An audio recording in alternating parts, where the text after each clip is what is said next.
പിതാവിന്റെയും പുത്രന്റെയും പരിശുദ്ധാത്മാവിന്റെയും നാമത്തിൽ ആമേൻ.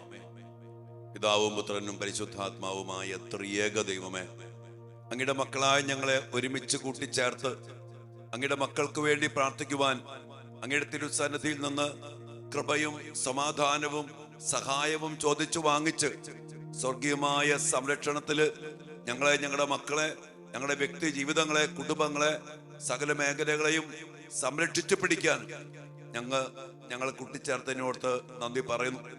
കർത്താവെ, ഞങ്ങളുടെ എല്ലാ പ്രാർത്ഥനകളും എല്ലാ നിയോഗങ്ങളും തിരുസന്നിധിയിലേക്ക് സമർപ്പിച്ച് പ്രാർത്ഥിക്കുന്നു. അപകടകരമായ ലോകത്തില് അങ്ങയുടെ മക്കൾ വീഴാതിരിക്കാൻ വേണ്ടി ശ്രദ്ധിക്കേണ്ട, സൂക്ഷിക്കേണ്ട മേഖലകള് ഈ ദിവസങ്ങളിൽ അങ്ങ് ഞങ്ങൾക്ക് പറഞ്ഞു തന്ന് അതിനുവേണ്ടി പ്രാർത്ഥിക്കാൻ പറയുമ്പോ തിരിച്ചറിവോടെ പ്രാർത്ഥിച്ചുകൊണ്ടിരിക്കുന്ന അങ്ങയുടെ പ്രിയപ്പെട്ട മക്കളെ അനുഗ്രഹിക്കണമെന്ന് പ്രാർത്ഥിക്കുന്നു. കർത്താവ്, ഞങ്ങളുടെ പ്രാർത്ഥനകൾ സ്വീകരിച്ച് ഞങ്ങളുടെ മക്കൾ ആരും നാശത്തിലും ഈ തകർച്ചകളിലും അങ്ങ് പറഞ്ഞ കാര്യങ്ങളൊന്നും പെടാതെ ജീവിക്കാനുള്ള വലിയൊരു കൃപയും ദൈവിക ജ്ഞാനവും വലിയ അപകടകരമായ മുന്നറിയിപ്പുകളെ മനസ്സിലാക്കി ജീവിക്കാനുമുള്ള വലിയ കൃപ അങ്ങയുടെ മക്കൾക്ക് എല്ലാവർക്കും നൽകണമേ എന്ന് പ്രത്യേകമായി പ്രാർത്ഥിക്കുന്നു. കർത്താവെ, ഒത്തിരി സ്നേഹത്തോടെ ഞാൻ അങ്ങേക്ക് നന്ദി പറയുകയാണ്. ഈ കൂട്ടായ്മയിൽ ഒരുമിച്ച് പ്രാർത്ഥിക്കാൻ അങ്ങ് കൂട്ടിച്ചേർത്തിരിക്കുന്ന ഈ മക്കളെ ഓരോരുത്തരെയും ഓർത്ത് ഈശോയെ ഞാൻ അങ്ങേക്ക് നന്ദി പറയുന്നു. സ്വർഗത്തിന്റെ വലിയ പദ്ധതിയാണ് ഈ കൂട്ടായ്മ. കർത്താവ്, ഞങ്ങളുടെ പ്രാർത്ഥനകള് അങ്ങ് ഇടപെടണം. 2-3 പേർ എന്റെ നാമത്തിൽ ഒരുമിച്ച് കൂടുന്നവരുടെ മധ്യേ ഞാൻ ഉണ്ടായിരിക്കുമെന്നും നിങ്ങൾ ചോദിച്ചാൽ, ഒരുമിച്ച് ചോദിച്ചാൽ ലഭിക്കുമെന്നും പറഞ്ഞ കർത്താവേ, അങ്ങയുടെ മക്കൾ ഒരുമിച്ച് പ്രാർത്ഥിക്കുന്നു. ഞങ്ങളുടെ മക്കളെ അനുഗ്രഹിക്കണമേ. ഞങ്ങളുടെ മക്കള് കെണിയിലും നാശത്തിലും ഒന്നും പെടാതിരിക്കട്ടെ. ഞങ്ങളുടെ മക്കൾ പരീക്ഷയിൽ വിജയിക്കട്ടെ. ഞങ്ങളുടെ മക്കൾ നന്നായി പരീക്ഷ എഴുതട്ടെ. ഞങ്ങളുടെ മക്കളെ തടസ്സപ്പെടുത്താൻ ലോകത്തിനോ ജഡത്തിനോ പിശാചിനോ അവൻ്റെതായ യാതൊന്നിനുമോ കഴിയാതിരിക്കട്ടെന്ന് പ്രാർത്ഥിക്കുന്നു. അതിനുവേണ്ടി ഞങ്ങൾ ഒരുമിച്ച് പ്രാർത്ഥിക്കുമ്പോൾ അങ്ങയുടെ കൃപയും സമാധാനവും ശക്തിയും സംരക്ഷണവും ഞങ്ങളുടെ മക്കൾക്ക്, ഞങ്ങൾക്ക്, ഞങ്ങളുടെ കുടുംബങ്ങൾക്ക് നൽകണമെന്ന് പ്രാർത്ഥിച്ചുകൊണ്ട് അതിനായി കർത്താവ് ഈശോ മിശിഹായുടെ കൃപയും പിതാവായ ദൈവത്തിന്റെ സ്നേഹവും പരിശുദ്ധാത്മാവിന്റെ സഹവാസവും നമ്മെല്ലാവരോടും കൂടെ ഉണ്ടായിരിക്കട്ടെ, എപ്പോഴും എപ്പോഴും എന്നേക്കും. ആമേൻ. പ്രിയപ്പെട്ട ദൈവമക്കളെ, ഈ ദിവസങ്ങളൊക്കെ ഒത്തിരിയേറെ അപകടകരമായ അവസ്ഥകളെ വീണ്ടും വീണ്ടും നമ്മെ ഓർമ്മപ്പെടുത്തിക്കൊണ്ട് ചില മുന്നറിയിപ്പുകളും ജാഗ്രത പുലർത്തേണ്ട പല മേഖലകളും കർത്താവ് നമ്മോട് പറഞ്ഞുകൊണ്ട് അതിനുവേണ്ടി പ്രാർത്ഥിക്കാൻ, ഉപവാസത്തിന്റെയും പ്രാർത്ഥനയുടെയും കരുത്തോടെ പ്രാർത്ഥിക്കാൻ നമുക്ക് ദൈവം അനുവദിച്ചിരിക്കുന്നു. ദൈവം നമ്മെ അതിനുവേണ്ടി വിളിച്ചിരിക്കുന്നു. ഈ പ്രാർത്ഥനയിൽ പങ്കെടുക്കുന്ന നിങ്ങളെല്ലാവരെയും ദൈവം അനുഗ്രഹിക്കട്ടെ എന്ന് പ്രാർത്ഥിക്കുന്നു.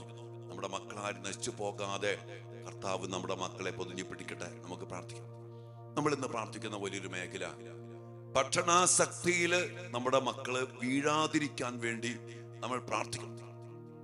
എന്റെ പ്രിയപ്പെട്ട മക്കൾ, ഇന്ന് ഭക്ഷണം എന്നുള്ളത് വലിയൊരു പൈശാചിക ബന്ധനമായിട്ട് മാറിയിരിക്കണം. അച്ഛന് പറയേണ്ട കാര്യമില്ല, എങ്കിൽ കൂടിയും നമ്മളൊന്ന് മനസ്സിലാക്കണം. ഇന്ന് നമ്മുടെ മക്കൾക്ക് വീട്ടിലെ ഭക്ഷണത്തിന് ടേസ്റ്റ് ഇല്ല. പുറത്തു പോയിട്ട് ഭക്ഷണം കഴിക്കാം, ഫുഡ് അടിക്കാൻ പോകുന്ന കൂട്ടുകെട്ടുകൾ, അതും പ്രത്യേകിച്ച് രാത്രിയിൽ. പലവട്ടം ഞാൻ പറഞ്ഞു, രാത്രിയിലേക്ക് നയിക്കുന്ന പൈശാചികത, അത് ഭക്ഷണാസക്തിയിലൂടെ ആ രാത്രിയിലേക്ക്, ഇരുട്ടിലേക്ക് നയിക്കപ്പെടാൻ രാത്രി 2 മണി 3 മണി അല്ലെങ്കിൽ പാതിരാത്രിയിലൊക്കെ ഭക്ഷണം കഴിക്കാൻ വേണ്ടി ഇറങ്ങിത്തിരിക്കുന്ന മക്കൾ, അത് വളരെയേറെ പൈശാചികമായ ഒരു ബന്ധനത്തിലേക്ക്, നാശത്തിലേക്ക് നയിക്കുന്നു. ഈ ഭക്ഷണത്തുമായിട്ട് ബന്ധപ്പെട്ട് ഈ ഹലാലിൻ്റെത് പോലുള്ള വശീകരണ, ചില സ്ഥലത്തുള്ള ഭക്ഷണത്തിന് ഭയങ്കര ടേസ്റ്റ്, ചില ഭക്ഷണങ്ങൾ, അതുമായിട്ട് ബന്ധപ്പെട്ട പൈശാചിക ശക്തികൾ നമ്മൾ പലവട്ടം നമ്മൾ കേട്ടിട്ടുണ്ട്. അതിലേക്കൊരു വശീകരണ ശക്തി ഉണ്ട്. ഞാൻ ഇന്നലെ ചുമ്മാ എറണാകുളത്ത് പോയപ്പോ 2 പേരുമായിട്ട് ബന്ധപ്പെട്ട് കാണാനൊക്കെ ആയിട്ട് അവിടുത്തെ ലുലു മോളിൽ പോകാനിടയായി. അവിടെ മോളിൽ ചെന്നപ്പോ ഭക്ഷണത്തിന്റെ ഒരു മേഖല ഞാനിങ്ങനെ നോക്കി കാണുവാണ്. എന്തെല്ലാം ഭക്ഷണം, ചില പിള്ളേർ ഒരുമിച്ച് വന്നിട്ട് അവർ തിന്നുന്നു, കുറെ വലിച്ചെറിയുന്നു. ആർഭാടമായ ഭക്ഷണങ്ങള്, ഭയങ്കര വിലപിടിപ്പുള്ള ഭക്ഷണങ്ങള്, അത് വെറൈറ്റി ഭക്ഷണങ്ങള്. ഈ ഭക്ഷണം എന്നുള്ളത് ഒരു ദൈവമായിട്ട് മാറിയിരിക്കുന്ന പകരം പിശാചു ദൈവമായിട്ട് മാറാലോ എന്ന് പറഞ്ഞ പോലെ ഭക്ഷണം എന്നുള്ള ഒരു വലിയ സംഭവം അത് ഭയങ്കര സ്ഥാനമായി മാറിയിരിക്കുന്ന ഒരവസ്ഥ. ഞാൻ ഇന്ന് നമ്മുടെ അടുത്തുള്ള പയ്യനോട് സംസാരിച്ചു. അപ്പം പറഞ്ഞു, മോനെ, ഞാൻ ചോദിച്ചു, ഈ ബ്രേക്ക്ഫാസ്റ്റ് കഴിച്ചോ? പറഞ്ഞു, ഇല്ല. എന്താ പറ്റി? ഇന്ന് ഫാസ്റ്റിംഗ് ആണ്. പറഞ്ഞു, ഇത് പറ്റി മോനെ? അവൻ പറയാണ്, അച്ഛൻ എത്രയോ മക്കള് ഭക്ഷണം കിട്ടാതെ ജീവിക്കുന്നു. അതുകൊണ്ട് അമ്മൂമ്മ പറഞ്ഞു അവർക്ക് വേണ്ടി ഒരു ഉപവാസമൊക്കെ എടുത്ത് മക്കളെ പ്രാർത്ഥിക്കണം. ഇന്ന് ഈ വെള്ളിയാഴ്ച ഈ മകൻ അങ്ങനെ ഭക്ഷണാസക്തിയില് കഴിയുന്ന മക്കൾക്ക് വേണ്ടിയും ഭക്ഷണം കിട്ടാതെ ജീവിക്കുന്ന ഈ മകൻ ഭക്ഷണം കിട്ടാതെ എന്തോരം മക്കളാ വിശപ്പ് സഹിക്കുന്ന ആ മക്കൾക്ക് വേണ്ടി ഈ കൊച്ചു പയ്യൻ ഇന്ന് ഉപവാസം എടുത്ത് പ്രാർത്ഥിക്കുന്നുവെന്ന് ഇന്നലെ അവൻ പറയാൻ. എന്റെ പ്രിയപ്പെട്ട മക്കളെ, ഇങ്ങനെ കുറെ മേഖലകളുണ്ട്. ഭക്ഷണ ആസക്തിയിൽ ഭക്ഷണം വേണ്ടെന്ന് പറഞ്ഞ് ഉപവസിക്കുന്ന മക്കള്, എന്നാൽ അനേക മക്കള് ഭക്ഷണം ഭക്ഷണം ഭക്ഷണം എന്നുള്ള അവസ്ഥയിൽ അതിനുവേണ്ടി ജീവിക്കും. ഇതൊരു വലിയ ഞാനത് പറയുമ്പോ നിങ്ങൾക്കിത് പെട്ടെന്ന് മനസ്സിലാക്കാൻ പറ്റുന്നു എന്ന് ഞാൻ കരുതുന്നു. ഫിലിപ്പിയർക്ക് എഴുതിയ ലേഖനത്തില് 3-ാം അധ്യായത്തിന്റെ 19-ാമത്തെ വചനത്തില് പൗലോസ്ലീഹായുടെ ശക്തമായ വചനം പറഞ്ഞിട്ടുണ്ട്, ഉദരമാണ് അവരുടെ ദൈവം. ഉദരം ഭക്ഷിക്കണം, കുറെ തിന്നണം, കുറെ കുടിക്കണം, കുറെ ആസ്വദിക്കണം. അവർക്ക് ഉദരമാണ് ദൈവം. വീണ്ടും പറയാണ്, ലജ്ജാകരമായതിൽ അവർ അഭിമാനം കൊള്ളുന്നു. ലജ്ജാകരമായതിൽ അഭിമാനം കൊള്ളുന്നു. ഭൗമികമായത് മാത്രം അവർ ചിന്തിക്കുന്നു. ഭൗമികമായത് മാത്രം ചിന്തിക്കുന്നു. അപ്പൊ ഉദരത്തിന് വേണ്ടി കുറെ തിന്നുക, കുടിക്കുക, ലഹരിക്ക് അടിമപ്പെടുക, അതുമായിട്ട് ബന്ധപ്പെട്ട ലജ്ജാകരമായ കാര്യങ്ങൾ, ഭൗമികത. എന്നാൽ വീണ്ടും പറയാ, നമ്മുടെ പൗരത്വം സ്വർഗത്തിലത്രേ. നമ്മുടെ പൗരത്വം സ്വർഗത്തിലാണ്.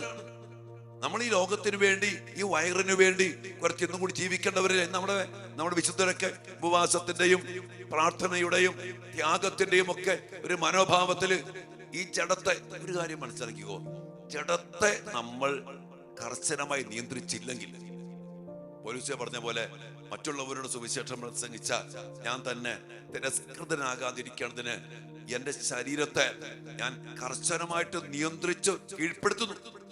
ശരീരത്തെ നമ്മൾ നിയന്ത്രിച്ച് കീഴ്പ്പെടുത്തിയില്ലെങ്കിൽ, പ്രത്യേകിച്ച് ഭക്ഷണത്തിന്റെ കാര്യത്തില്, ഭോജനപ്രിയത്തിന്റെ കാര്യത്തില്, കൊതി, അതുമായിട്ട് ബന്ധപ്പെട്ട മൂലഭാവം, അതിനെ നിയന്ത്രിച്ച് കീഴടക്കിയില്ലെങ്കിൽ, പ്രിയപ്പെട്ടവരെ, കുത്തഴിഞ്ഞ കയറഴിച്ചു വിട്ട ഒരു കുതിരയെ പോലെ ഈ ശരീരത്തെ നിയന്ത്രിക്കാൻ പറ്റില്ല.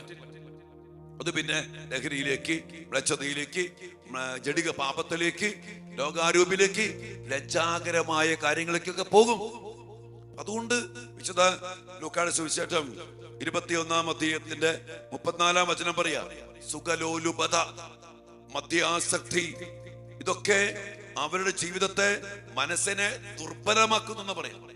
മനസ്സിനെ ദുർബലമാക്കും. സുഖലോലുപത, മദ്യാസക്തി, ഭോജനാസക്തി, ഇതൊക്കെ മനസ്സിനെ ദുർബലമാക്കുന്നു. ഈ ഒരു സത്യങ്ങളൊക്കെ മനസ്സിലാക്കാൻ എന്റെ പ്രിയപ്പെട്ട, ഇന്ന് നമ്മുടെ മക്കളുടെ മനസ്സ് ദുർബലമായി പോകുന്നു. പിന്നെ ലോകത്തിന്റെ കാര്യങ്ങൾക്ക് വലിയ പ്രാധാന്യം, ഭക്ഷണം കുറെ കഴിച്ച് അതുമായിട്ട് ബന്ധപ്പെട്ട കാര്യങ്ങള്, ഇതൊക്കെ നശിപ്പിക്കുന്ന കാര്യങ്ങള്. നോഹയുടെ കാലത്തെ കുറിച്ച് പറയുന്നുണ്ട്, ജലപ്രളയം ഉണ്ടാകുന്നത് വരെ അവർ തിന്നും കുടിച്ചും വിവാഹം ചെയ്തും കഴിച്ചും ഒക്കെ അവർ കഴിഞ്ഞു. എന്നാൽ ഈ പ്രളയം വന്നപ്പോ ആരും ഉണ്ടായില്ല. അപ്പോഴേക്കും പേടമൊക്കെ അടയ്ക്കപ്പെട്ട സംഭവം നമുക്കറിയാം.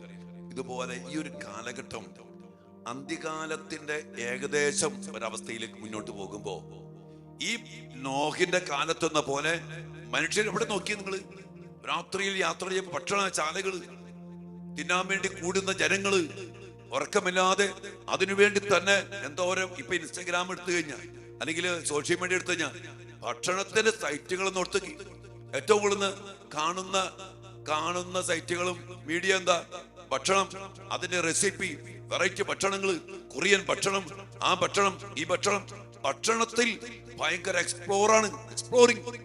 പുതിയ ഭക്ഷണം എവിടെയുണ്ടോ അതിന്റെ പിന്നാലെ എന്താ പറയാ, പഴംപോളിയും ബീഫും, അതും ഇതും, അങ്ങനെ പല പല കോമ്പിനേഷൻസ് ഒക്കെ ഇട്ടുകൊണ്ട് ഈ ഭോജനപ്രിയത്തെ, ഈ കൊതി എന്ന, ഈ ഗ്ലട്ടണി എന്ന മൂലഭാവത്തെ ഇങ്ങനെ അങ്ങോട്ട് പുകഴ്ത്തിക്കൊണ്ട്, അതിനെ ഉണർത്തിക്കൊണ്ട് എന്ന ഈ ലോകം പിശാച് വരുമ്പോ അതിന്റെ പിന്നാലെ വീണു പോയ അനേക മക്കൾ ലജ്ജാകരമായ കാര്യങ്ങളിൽ മനസ്സ് ദുർബലമാക്കി ലോകാരൂപിക്ക് അടിമപ്പെട്ട് ഇതിൽ നിന്നൊക്കെ സംഭവിക്കുന്ന കാര്യം ദൈവമില്ല, കൂദാശയില്ല, പ്രാർത്ഥനയില്ല, കുടുംബമില്ല, വീട്ടിലിരുന്ന് ഒരുമിച്ച് ഭക്ഷണമില്ല.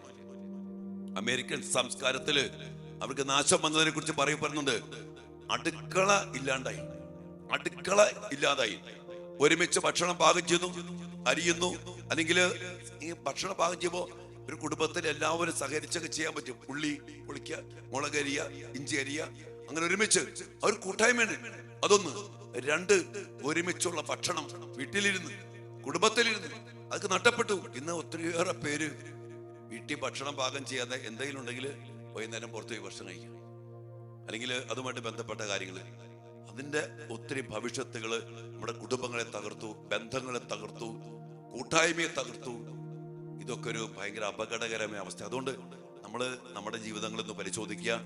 നമ്മുടെ മക്കള് ഇങ്ങനെ ഈ ഭോജനപ്രയത്തില് ഭക്ഷണാസക്തിയിൽ അടിമപ്പെട്ട് പിന്നെ അതുമായിട്ട് ബന്ധപ്പെട്ട കൂട്ടുകെട്ടുകള്, കറങ്ങാപ്പോക്ക്, രാത്രി സഞ്ചാരങ്ങള്, ഹോസ്റ്റലിൽ നിന്ന് പടിയിറങ്ങി പോകുന്ന അനേക മക്കൾ ഭക്ഷണത്തിനു വേണ്ടി അതുമായിട്ട് ബന്ധപ്പെട്ട് പല പല കോംപ്രമൈസുകൾ, ലഹരി, ഹോം സ്റ്റേ, പബ്ബ്, ഇതുമായിട്ട് ബന്ധപ്പെട്ട ഇതൊക്കെ വളരെ കണക്റ്റഡ് ആണ്. അതുകൊണ്ട് പ്രിയപ്പെട്ട മക്കളെ, ഈ ഒരു അവസ്ഥയിൽ നമുക്ക് പ്രാർത്ഥിക്കാം. നമ്മുടെ മക്കൾ ഭക്ഷണാസക്തിയിൽ പെട്ട് ആ പിശാചിന്റെ കെണിപ്പെട്ട് നശിച്ച് പോകാതെ കർത്താവെ കൃപയിൽ ജീവിക്കാൻ, വീട്ടിലെ ഭക്ഷണത്തിന് ടേസ്റ്റ് ഉണ്ട്, അത് നമ്മളും പ്രോത്സാഹിപ്പിക്കണം. എല്ലപ്പോഴൊക്കെ പുറത്തേക്ക് കഴിച്ചു, അത് കുഴപ്പമൊന്നുമില്ല. പക്ഷെ അതൊരു സ്വഭാവമാക്കി എടുക്കുന്ന മക്കളുണ്ട്. കുടുംബത്തിന്റെ കൂട്ടായ്മ, ഒരുമിച്ചുള്ള ഭക്ഷണം പാകം ചെയ്യല്, അതിലൊരു പങ്കാളിത്തം, ഇതൊക്കെ ഒരു കുടുംബജീവിതത്തിന്റെ അടിസ്ഥാനമാണ്. അതിലേക്കൊക്കെ വരട്ടെ. നമുക്ക് പ്രത്യേകം പ്രാർത്ഥിക്കാം. ഒരു നിമിഷം നമുക്ക് നമ്മുടെ എല്ലാ മക്കളെയും നമ്മുടെ കുടുംബങ്ങളെ സമർപ്പിച്ച് പ്രാർത്ഥിക്കാം. കർത്താവായ ദൈവമേ, ഭക്ഷണാസക്തി എന്ന പിശാച്, ഗ്ലട്ടണി, കൊതി എന്ന മൂലപാപത്തിലേക്ക് നയിക്കുന്ന ഈ പൈശാചിക ശക്തികൾക്ക് അടിമപ്പെട്ടു പോയ അനേക മക്കളുണ്ട്. രാത്രി കാലത്ത് ഭക്ഷണങ്ങള്, വെറൈറ്റി ഭക്ഷണങ്ങള്, വീട്ടിലെ ഭക്ഷണത്തിന് ടേസ്റ്റ് ഇല്ല, അതുമായിട്ട് ബന്ധപ്പെട്ട് ഒത്തിരിയേറെ കാര്യങ്ങൾ, ഇതെല്ലാം അങ്ങനത്തിന് മുമ്പിലേക്ക് ഞങ്ങൾ സമർപ്പിക്കുന്നു. കർത്താവ്, ഈ പിശാചിനെ പിടിപ്പെട്ട് നശിച്ച് അടങ്ങി ഒടുങ്ങിപ്പോകാതെ കൃപയിൽ ജീവിക്കാൻ, കർത്താവെ മിതത്വത്തിൽ ജീവിക്കാൻ, കർത്താവെ യഥാർത്ഥമായ ചൈതന്യത്തിൽ ഒരുമിച്ച് ഭക്ഷണം പാകം ചെയ്ത് കുടുംബത്തിൽ ഒരുമിച്ചിരുന്ന് ഭക്ഷിക്കാൻ, അങ്ങനെ അങ്ങ് നൽകിയ കുടുംബജീവിതത്തില് സ്നേഹത്തിലും ഐക്യത്തിലും പങ്കുവെക്കലിലും സഹായത്തിലും ഒക്കെ ഒരുമിച്ചായിരിക്കാൻ ഭക്ഷണം ഞങ്ങളെ സഹായിക്കുമാറാകട്ടെ. അതുമായിട്ട് ബന്ധപ്പെട്ട് കർത്താവ് ഞങ്ങളെ അനുഗ്രഹിക്കണമേ, ബലപ്പെടുത്തണമേ. ഒപ്പം കർത്താവെ, ഈ പറഞ്ഞ മേഖലകളില് ഭക്ഷണത്തിന്റെ പിന്നാലെ പോയി അതുമായിട്ട് ബന്ധപ്പെട്ട അവസ്ഥകളിൽ കുടുങ്ങിപ്പോയ മക്കളെ അത് മോചിപ്പിക്കണം. മാത്രമല്ല, ഞങ്ങളുടെ മക്കള് അങ്ങനെ പോകാതിരിക്കട്ടെ. ഒരു തിരിച്ചറിവ് ഞങ്ങളുടെ മക്കൾക്ക് ലഭിക്കട്ടെ എന്ന് പ്രാർത്ഥിക്കുന്നു. എല്ലാത്തിനും ആവശ്യമായ കർത്താവ് ഈശോ മിശിഹായുടെ കൃപയും പിതാവായ ദൈവത്തിന്റെ സ്നേഹവും പരിശുദ്ധാത്മാവിന്റെ സഹവാസവും നാം എല്ലാവരോടും കൂടെ ഉണ്ടായിരിക്കട്ടെ, ഇപ്പോഴും എപ്പോഴും എന്നേക്കും. ആമേൻ. ഇവിടെ മക്കളെ, നിങ്ങൾക്ക് വേണ്ടി പ്രത്യേകം പ്രാർത്ഥിക്കുന്നു. ഇവിടെ ധ്യാനം നടന്നുകൊണ്ടിരിക്കുകയാണ്. ധ്യാനത്തിലേക്ക് എല്ലാ മക്കൾക്കും വേണ്ടി പ്രത്യേകം പ്രാർത്ഥിക്കുക. ശക്തമായ അഭിഷേകത്തിലും യഥാർത്ഥമായ സത്യങ്ങൾ തിരിച്ചറിഞ്ഞ് നമ്മുടെ ശക്തി സ്വന്തമാക്കി പിശാചിനെ ബന്ധിച്ച് ബഹിഷ്കരിച്ച് കൃപാജീവിതത്തിനും ദൈവൈക്യ ജീവിതത്തിനും വേണ്ടി കാർമൽ ധ്യാന കേന്ദ്രത്തില് നടത്തപ്പെടുന്ന ധ്യാനങ്ങൾ അതിശക്തമായ ദൈവമഹത്വമായിട്ട് മാറുവാൻ വേണ്ടി നിങ്ങൾ പ്രാർത്ഥിക്കണം. നിങ്ങളെയും അച്ഛൻ അടുത്തുള്ള ധ്യാനങ്ങളിലേക്ക് ക്ഷണിക്കുകയാണ്. അടുത്ത ധ്യാനം 24 മുതൽ 26 വരെയാണ് ഈ മാസത്തിൽ തന്നെ. നിങ്ങൾ പ്രത്യേകം പ്രാർത്ഥിക്കുക. നിങ്ങൾ എല്ലാവരെയും അനുഗ്രഹിക്കട്ടെ. അച്ഛന് വേണ്ടി പ്രാർത്ഥിക്കണേ, കാർമൽ ധ്യാന കേന്ദ്രത്തിന് വേണ്ടി പ്രാർത്ഥിക്കണേ, ശുശ്രൂഷകൾക്ക് വേണ്ടി പ്രാർത്ഥിക്കണേ. പിന്നെ നമ്മുടെ ദിവ്യകാരുണ്യ യാത്രകള്, അതെല്ലാം ഇതിനിടയിൽ നമ്മൾ ദൈവം ഒരുക്കുന്നുണ്ട്, നമ്മൾ പോകുന്നുണ്ട്. അതെല്ലാം വേണ്ടി പ്രാർത്ഥിക്കാം. നിങ്ങൾ എല്ലാവരെയും അനുഗ്രഹിക്കട്ടെ മക്കളെ. ആമേൻ.